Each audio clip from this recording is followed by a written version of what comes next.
Meron pa bang naniniwala sa mga survey na ito? Mukhang medyo tagilid na ang kanilang credibility. Sa tingin ko ay yung mga uto-uto na lang ang posibleng maniwala dito sa survey na to. The latest Pulse Asia survey showed that Vice President Sara Duterte scored the highest approval rating and trust ratings among the four highest public officials in the country. So siya daw ang may pinakamataas na approval and trust ratings. Yun lang. Sino ang may pakana ng survey na yan? Yun kasi yung katanungan di ba? Alam niyo naman etong mga ganitong klaseng politiko, pag merong malaking issue na alanganin sila na posibleng ikabagsak ng kanilang credibility at ng kanilang pangalan, talagang lalabas at lalabas yung ganitong mga surveys. Okay. So dahil daw tumataas ang survey at siya ang may pinakamataas actually na approval and trust ratings, kaya daw yung mga vloggers na sumuporta kay BBM ngayon naman ay dumidikit kay Sara Duterte. At yun na nga, kinikriticize na nila yung dati nilang sinuportahan. Ito ay post ng isang solid na diehard or DDS. Sabi niya, this is the reason why the tons of vloggers changed their minds from worshipping Marcos to anti-Marcos. Sino ba yung mga yon?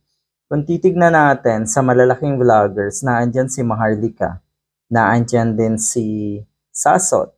Doon na lang sa dalawa halimbawa.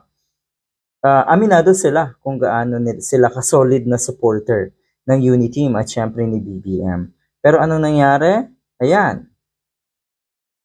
Okay? Ngayon po ay naging anti-Marcos na sila. Naging mga kritiko na ni Marcos Jr. At yun nga, alam natin na ang sinusuportahan or pabor naman sila ngayon kay Sara Duterte. 'Di ba? Bakit kaya? Katulad ng madalas kong sabihin, naging cycle na dito sa mga vloggers. Either DDS yan or mga pulahan. Na kung wala silang mahita doon sa isa, ay lilipat sa kabila. Ganun naman po ang nangyayari. So ito'y parang parinig na itong si Banat Bay kay Maharlika at kay Sasot. Kasi, di ba? Yun at yun Alam nila na mas may viewership ang mga Duterte at lumulubog na ang idolo nila. Kaya talunan bigla sa mga Duterte or nagtalunan, naglipatan daw bigla sa mga Duterte. Wow!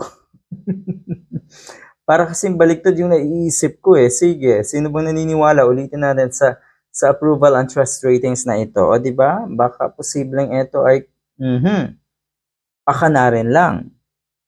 Alright? Ng kampo ng mga Duterte. Now, yung sinasabi na naglilipatan, mukhang ang pinakadahilan talaga nun ay dahil nga walang nahita. Walang nakuha, hindi na ambunan ng grasya, hindi na bigyan ng pwesto sa gobyerno. Ito yung mga malalaking vloggers naman Pero yun nga, siguro doon sa mga maliliit na vloggers na supporters ng Uniteam, tapos biglang lumipat kay Sara Duterte, siguro nga iniisip nila na anyway, yun na yun yung isa ay patapos, yung isa ay papunta pa lang. Okay. Kaya dito sila ngayon. Dahil syempre, nag-iisip din yung mga yan ng pangmatagalang pamamalagi sa social media. So yun.